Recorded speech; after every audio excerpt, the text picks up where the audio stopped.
Budget कितने प्रकार के होते हैं, चलिए आपको बताते हैं। सरकारी बजट एक तरह का वित्तीय दस्तावेज है। एक वर्ष में राजस्व और व्यय इसमें शामिल किए जाते हैं। इन अनुमानों के आधार पर बजट को 3 भागों में बांटा गया है। ये 3 प्रकार इस तरह है: संतुलित बजट, अधिशेष या सरप्लस बजट और डेफिसिट या घाटे का बजट। तो आइए विस्तार से आपको बताते हैं इन तीनों बजट के बारे में, साथ ही इनके फायदे और नुकसान के बारे में भी आपको बताते हैं। सबसे पहले जानते हैं संतुलित बजट के बारे में। तो आपको बता दें कि ज्यादातर अर्थशास्त्री सरकार से इसी तरह के बजट की उम्मीद लगाते हैं।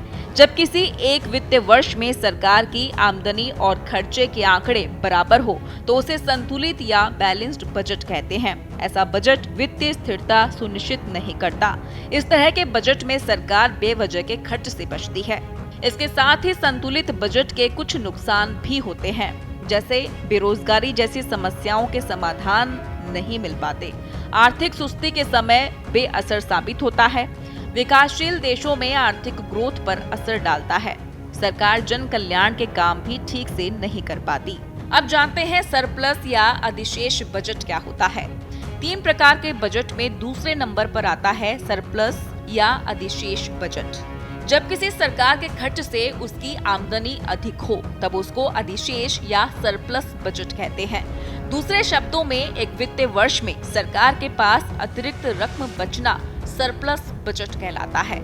इस तरह के बजट को पेश करने का मतलब होता है कि देश आर्थिक रूप से समृद्ध है। सरल शब्दों में समझें तो किसी वित्तीय वर्ष में सरकार जितनी रकम खर्च करेगी, टैक्स एवं अन्य स्रोत से उसकी कमाई अधिक रह सकती है। इसमें सरकार जन कल्याण के काम पर जितनी रकम खर्च करेगी उससे अधिक रकम टैक्स से जुटा लेगी। आमतौर पर इस तरह का बजट महंगाई को नियंत्रित करने के लिए बनाया जाता है। अब बात करते हैं डेफिसिट बजट या नुकसान वाला बजट। डेफिसिट या घाटे का बजट विकासशील अर्थव्यवस्थाओं के लिए एक आदर्श बजट है। उदाहरण के लिए अपने देश भारत का नाम ले सकते हैं। जब सरकार का अनुमानित खर्च उसके कमाई से अधिक रहने का लेखा जोखा पेश किया जाता है तब इसे डेफिसिट बजट कहते हैं। इस प्रकार के बजट में सरकार रोजगार दर बढ़ाने के लिए ज्यादा खर्च करने में महत्वपूर्ण भूमिका निभाती है। उधार लेकर सरकार जन कल्याण के काम पर व उससे अधिक खर्च करने की योजना बनाती है। भारत जैसे विकासशील देश में इस तरह का बजट पेश किया जाता है। ये ग्रोथ को बढ़ाने में मददगार साबित होता है।